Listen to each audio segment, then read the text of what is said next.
This is WNEP TV 16, the news station. Now, Nolan Johannes, Karen Harch, Jack Ruland in Skycam 16, meteorologist Tom Clark with his backyard forecast, and Tim Carlson Sports. This is Newswatch 16. Good evening. Scranton City officials say the time has come to get rid of the hazards at Nayog Gorge. The city has come up with a plan to take away some of the dangers. A total of 37 people have died at the gorge since the turn of the century. The most recent death happened last June. Newswatch 16's Bob Reynolds is live now at the gorge to tell us what's planned there. Bob? Well, Karen, some officials tell me it's really hard to believe that some swimmers actually go up to that top of that ledge you see over there. It's called the Killer, and actually dive off and end up in the murky waters of Nayog Gorge. Now, despite police warnings, increased patrols, and even deaths, the swimmers keep coming. Scranton City officials and a few neighbors took their lives in their own hands, climbed down the steep cliffs of Nayog Gorge to get a first-hand look at the problem. They've decided not to dynamite the cliffs where the swimmers dive from, but they do want to fill in the water the swimmers dive into. Officials hope that, combined with more warning signs, will keep the swimmers and death away. It's beauty and the beast. It's so beautiful, but yet it's devastating down below. The June death of 15-year-old Timothy Phillips of Scranton is still fresh in the minds of a lot of people, including Mayor David Wenzel, who attended the funeral. That's something that nobody can really experience and not be touched, to want to do something to prevent that from happening to another family in our area. The family of Timothy Phillips says knowing the city is trying to prevent more deaths helps them deal with their grief. It would give us much inner peace to know something is being done for Timmy and other children, that this may never happen again. It would give us much comfort. Knowing that Timmy's death helped, bring this to an issue, that there is a dangerous spot there and children are being hurt and killed there, that it'll help us a little bit. It'll help ease our pain. Now, right now, the city of Scranton is asking the State Department of Environmental Resources for permission to fill in this gorge. And we're told no matter what happens, though, the Phillips family will continue to come to this area about once a week at the very hour that Timothy Phillips died and throw flowers into the murky water which claimed his life. Bob Reynolds, Newswatch 16 with a live Instacam report in Scranton. Thank you, Bob. PennDOT crews have started work on a bridge farther up Route 309 in Dallas Township. Crews were out today chipping away at loose concrete on one of the bridge's beams. Chunks of the concrete started falling from that bridge onto Route 309 over the weekend. PennDOT says road salt and years of rain caused that beam to erode. The beam has a steel center, and the state says there is no danger. PennDOT is now working out a permanent repair plan for the Luzerne County Bridge. 2 giant concrete beams were trucked in today for a new bridge between Sunbury and Shamokin Dam. The concrete I-beams are 8 feet thick, 150 feet long, and weigh 100 tons each. The beams will be used to support the roadway on the new 4-lane bridge. It's being built to replace the old Bainbridge Street Bridge over the Susquehanna River. It took some doing to get the beams across the old bridge and around the corner, and traffic was backed up for a bit today. The new bridge connecting Sunbury and Shamokin Dam should be finished sometime next year. The strike is over at the Owens, Illinois plant in Luzerne County, and some of the 900 workers there are already back on the job. The union members at one of the largest companies in our area voted today to accept the company's latest contract offer. The vote was 570 to accept the contract, 271 to reject the contract. So we're going back to work. Workers at Owens, Illinois and Jenkins Township had been on strike for 3 weeks. The plant, which makes glass plates for TV picture tubes, should be back to normal by Thursday. But as Newswatch 16's Mark Anik reports, some of the workers are not very happy with their new contract. Anybody? Although hundreds voted to go back to making TV screens, few are really satisfied. Nate DeRobertis was hoping for more. So really, they didn't give us anything at all. Just everybody's here saying, we got to go back to work. That's what it is. Virginia Novak says she and others voted for the contract because 3 weeks with no pay is enough. It's basically exactly what we turned down before, only just presented in a different way. And I think that the people just didn't want to stay out any longer. They can't afford it. What are you going to do? What was turned down before was the company proposal calling for no wage increase the first year, 25 cents an hour over the next 2. The new contract provides 10 cents at first, and then 20 and 20 more. That means more money than the original offer because workers will start earning it sooner. They also will get a $100 bonus. By taking money out of the second and third year and putting it up front, it represents a substantial cost increase for the company. In fact, though workers may not like it, they settled for what is about a 1% increase in the first year. Now, that's less than unions used to get in contracts, but it is about the same as other manufacturing workers are settling for today. While they may be earning less, these workers are not alone. Mark Annick, Newswatch 16, Pittston Township. Coming up, we'll find out who is smiling about plans to put fluoride in the drinking water. Plus, how do you feel about drug tests on the job? We'll have the phone numbers you can call to give us your opinion when Newswatch 16 continues. Elliot Katuna here with back-to-school savings on Lee jeans at the Jean King. Professor Elliot Katuna here with information that'll send you to the head of the class. The Jean King's got men's Lee pre-wash denims for only $17.88. Straight leg cord, $16.88. Lee Junior and Missy straight leg denims, capris, and tapered riders, $20. Lee boys and students pre-wash denims from $13.88. Cords as low as $11.88. Jean King's got it all for less. Just for the style of it, just for the chill of it, just for the love of it, Diet Coke. Oh, just for the laugh of it, just for the look of it, just for the light of it, Diet Coke. Just for the fun of it, just for the oh yeah, just for the smile of it, Diet Coke. Just for the cool of it, from Coca-Cola. Just for the taste of it, Diet Coke. Some people in the Snyder County community of Shamokin Dam are finding plans to put fluoride in the water a little difficult to swallow. But as Newswatch 16's Dan Fiorucci reports, others are smiling because Shamokin Dam officials have okayed the fluoride plan. Fluoride is coming to Shamokin Dam's water, and though some people are worried about fluoridation, dentists here are thrilled. I think it's tremendous.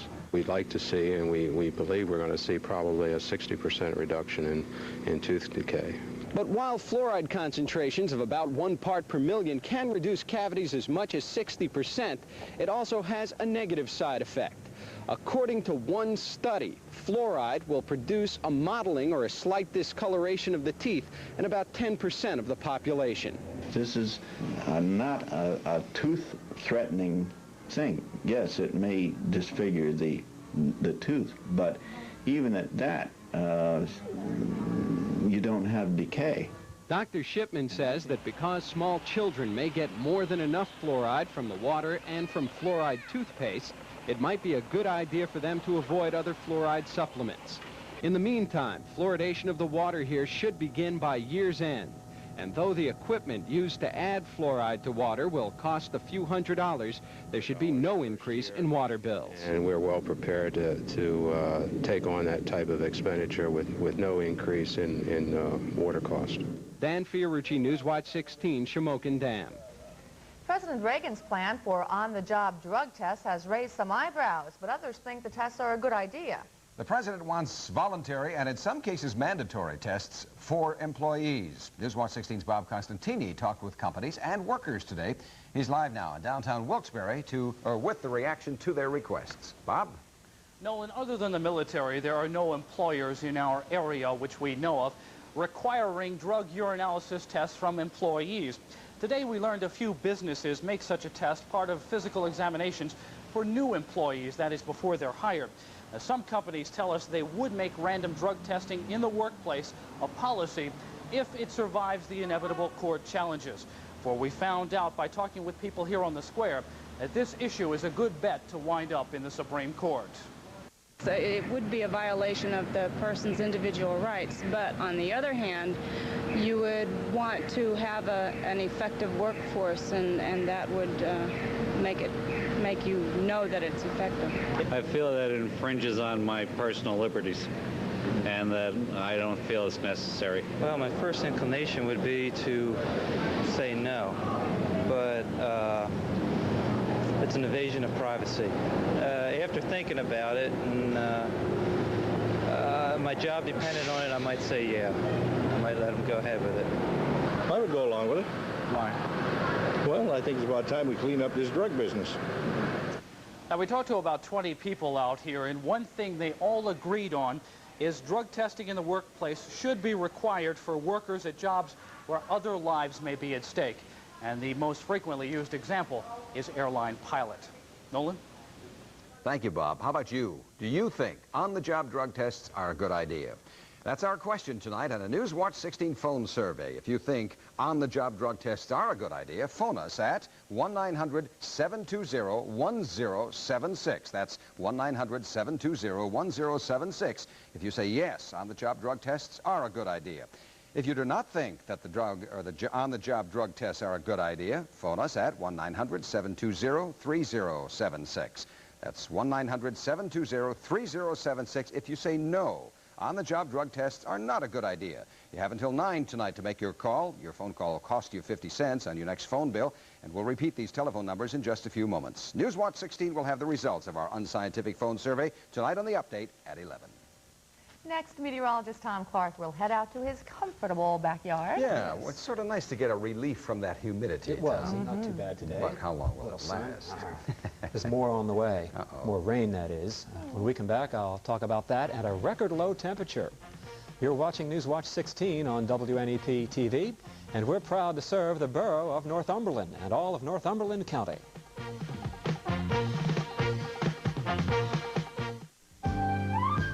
2 for 1, 2 for 1, 2 sets of prints for 1 low price. Share the memories. Let Ray and Derek process your film and get 2 sets of prints for 1 low price. Then pick your favorite photo and get a big 5x7 print free.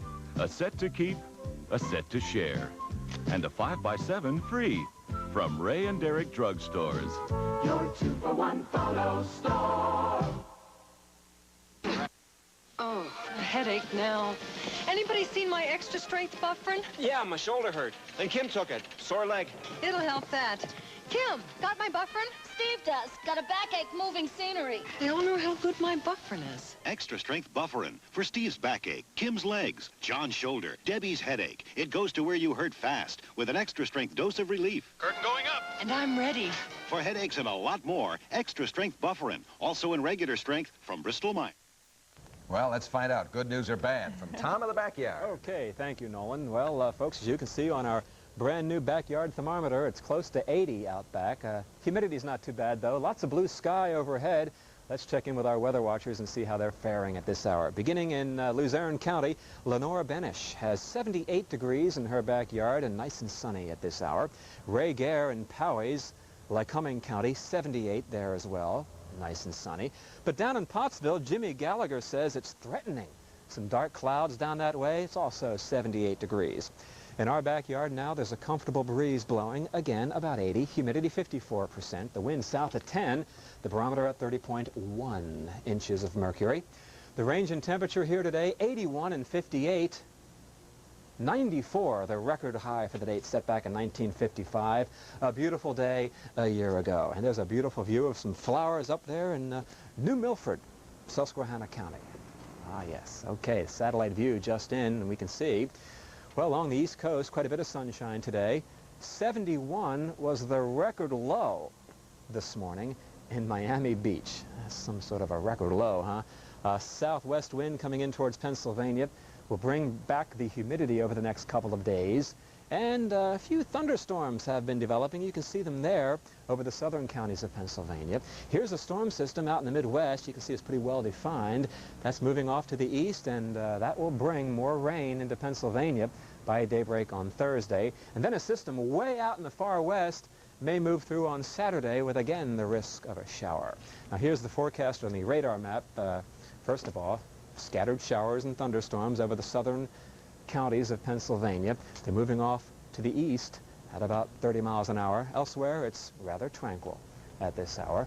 Here's my forecast for tonight, and south of this dashed line, chance of a shower or thunder shower over the next hour or two. Then they'll move off to the east. Susquehanna County, maybe southern Carbon County, Lehigh, Northampton County. Elsewhere, a dry evening and becoming quite comfortable later on tonight. Good for sleeping. 58 the low in Montrose, Larksville about 60. Penn Argyl, 62 overnight tonight. I think about 61 in Northumberland. and the breeze overnight out of the south at 5 to 10 miles per hour. Sunrise tomorrow morning will be at 6:03, and the sun sets at 8:15. Overnight tonight it's going to be mostly clear and dropping off to about 61 here in the backyard. Partly sunny tomorrow, more clouds than sun. There is the risk of a late-day shower or thunder shower as the humidity begins to build once again. 82 for the high, 78 on Thursday. Showers and thunderstorms are quite likely. And then on Friday, partly sunny, humid, a shower possible. Saturday, 75 to 80-degree ocean water temperatures down in the Jersey Shore. Ooh. Okay. Thanks, Tom. State environmental officials say they still don't have a clue in the case of a giant fish kill in the Schuylkill River. Back in June, we showed you 4 miles of river with dead fish in the Cressona-Schuylkill Haven area. In fact, about 2,000 fish, most of them suckers, suddenly and mysteriously died.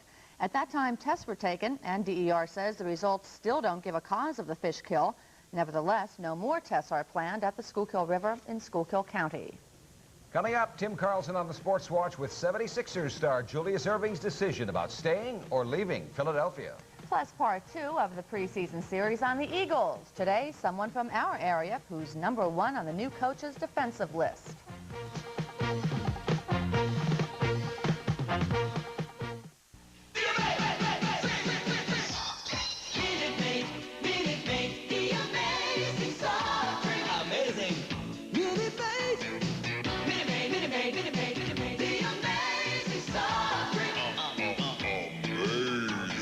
What would you call a new kind of soft drink with incredible taste, real Minute Maid juices, and vitamins too? How about amazing? In orange or lemon lime. Enterprise Aluminum Products. We understand the needs of contractors, do-it-yourselfers, and homeowners everywhere. We're your primary resource for major home improvement needs. For instance, consider seamless guttering, soffit and fascia material, windows, doors and casings, shutters, and of course siding. Enterprise Aluminum in Wilkes-Barre, enhancing the quality of your life, increasing the value of your home. Call 825-2725. Once again, those phone numbers for our Newswatch 16 phone survey. The question, do you think on-the-job drug tests are a good idea? If you say yes, dial 1-900-720-1076. If you say no, dial 1-900-720-3076. Phone lines are open till 9 tonight. You'll be billed 50 cents for your call. Results of our unscientific survey on the update tonight at 11. Well, Tim, is the doctor in or out? Well, it's pretty sure that he's in, but not absolutely sure right now, as a matter of fact. Philadelphia 76ers basketball star Julius Erving has finally made up his mind, apparently. Right now, at the Spectrum in Philadelphia, there's a news conference going on. Dr. J will make an appearance, and apparently he's going to make 76er fans very happy. He's apparently going to announce that he's going to stay in Philadelphia and play out his career. The Utah Jazz had offered the Doc a 2-year, $3.5 million contract, but I'm glad to say Erving has the class to turn down the big money deal and stay in Philadelphia to finish out his career. And it's nice to see class win out over greed. I've always felt Dr. J was a class act, and he's now proven it, unless he pulls a big fast one on me in the next few minutes. All right. The bottom line in the NFL says if you don't have defense, you don't win. The Bears showed everyone how it was done last year, and the man who made the Bears defense click is now the head coach of the Philadelphia Eagles. Buddy Ryan is looking to a young man from Bethlehem, Pennsylvania, to be the anchor of his new defense. John Evans has more on linebacker Mike Reichenbach in part 2 of our preseason look at the Eagles. Mike Reichenbach has been a Philadelphia Eagle for 3 years, and each year he has moved up the Philadelphia Eagles dependability list. When he came to the Eagles from East Stroudsburg University as a free agent 3 years ago, he made the team as a special teams player. Last year, he began spelling Jerry Robinson at the middle linebacker spot. With Robinson gone this year, he is now the Eagles' starting middle linebacker, the most important position in Coach Buddy Ryan's 46 defense. I like being in the position. Puts you in a position where you get to tell people what to do. You have to be a leader on the field, which I enjoy being in that position. It's not that hard being a leader with a defense like the guys we have. They're hard workers. They like to get after it, and they're aggressive people. Reichenbach was the Eagles' 3rd leading tackler last year, and he has a reputation for being a very hard hitter. But with a brand new role in a brand new defense, the challenge is there. So far, I've just been doing a lot of concentration, trying to get myself in good shape, because I know it's going to be a lot of running on the field at the position that I play. And you just got to be mentally prepared and mentally tough to play in this defense. So I'm just trying to get myself prepared for it. Well, he's coming along, doing well. I mean, you know, if he keeps it up, he could be an all-pro, I think. Well, number 55, Mike Reichenbach, was playing high school football in Bethlehem and playing college football at East Stroudsburg. He really never dreamed that he'd be playing middle linebacker for the Philadelphia Eagles. As a matter of fact, he really never dreamed of playing professional football at all. To tell you the truth, I never really thought about it. I was hoping to be a doctor or something so I could sit behind a desk. But I'm happy to be where I am right now. The Eagles are happy, too. What they have now is a possible all-pro middle linebacker and someone who's young and aggressive to lead them into the Buddy Ryan era. John Evans, Sports Watch 16 at the Eagles training camp in Westchester. The Mets out of Wrigley in Chicago this afternoon. Sid Fernandez trying to ring up his 13th win. Mets got him a run in the first inning. That's Mookie Wilson with the long homer to left off Jamie Moyer to make it 1-0. In the second inning, Ron Cey with a home run to make it 2-1, his 10th of the year. Take a look at the scoreboard. You see the Mets are trailing the Cubs right now. In the sixth inning, 5-2 in the American League, 3-1 Cleveland over Detroit in the first game of a doubleheader. We'll be back tomorrow at 6 with more on the Eagles and the running backs. Okay, Tim, thanks a lot, Tim. Still ahead, spelling relief with 4 H's. We'll show you how members of the club in our area are pitching in to help farmers down south when Newswatch 16 continues.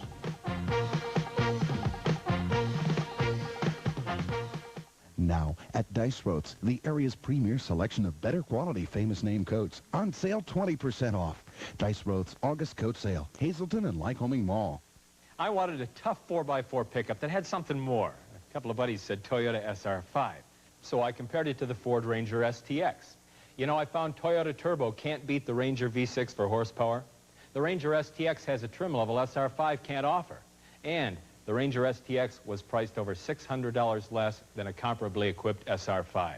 Who could ask for anything more? I did. Ford Ranger STX. 6.9 financing or up to $600 cash back on Ranger at your Quality Plus Ford dealer. A&A Auto Parts Stores asks you, does your car sway too much, especially around corners? Or does it sometimes bottom out on severe impact? You don't need a new car. You need new shock absorbers. Gabriel Gas Rider shocks. Pressurized nitrogen gas improves resistance for more efficient damping and more responsive handling than you get from ordinary shocks. You also find Gabriel gas-charged struts and cartridges available. Gabriel Gas Rider shocks for as low as $14.95 at any one of your local A&A Auto Parts stores. Finally tonight, the 4-Hers and farmers in Susquehanna County are joining forces to help bail out the drought-stricken farmers to our south. As Newswatch 16's Valerie Devine reports, in this case, the 4-H's could stand for Hay Down the Highway as a helping hand. Boyd Guston has been a farmer in Mashopin for more than 20 years. He's come here to Art Scott's Hay Depot in New Milford to donate 50 bales of hay to the Susquehanna County 4-Hers. The hay will be trucked to farmers down south. Guston knows how tough it is to grow hay and how devastating a drought can be to a crop. Well, farmers all got to band together, and all the farmers, not just in the south and in the northeast too, and the dairy farming business, we're all having tough times, so we all got to band together and help each other out. We got extra hay up here, so we feel as if we could send some down. The truckload of hay that you see here is one of 3 headed for the south. When it's all said and done, 7 of the 4-Hers will be driving the hay to a small town near Charlotte, North Carolina. From there, it will be distributed to the farmers who need the help. That's longer than that other one. That one's shorter. We need more on the back here. How you doing, Rob? These 4-Hers expect to ship between 1,500 and 2,000 bales of hay to North Carolina. That's equal to 35 pickup trucks full of hay. John Puzo is one of the 4-Hers going on the trip. He's been with the group for 12 years. I'm a farmer, and I know that the farmers down there need help. And I know that if I was in this situation that they were in, I'd want them to help me. So I just figure I have nothing better to do with my time, so take them a load of hay down. A little bale, we'd put it in. Puzo and his fellow 4-Hers hope to deliver these trailers of hay to North Carolina by Thursday. Valerie Devine, Newswatch 16, New Milford. For the team, thanks for being with us. Enjoy your evening.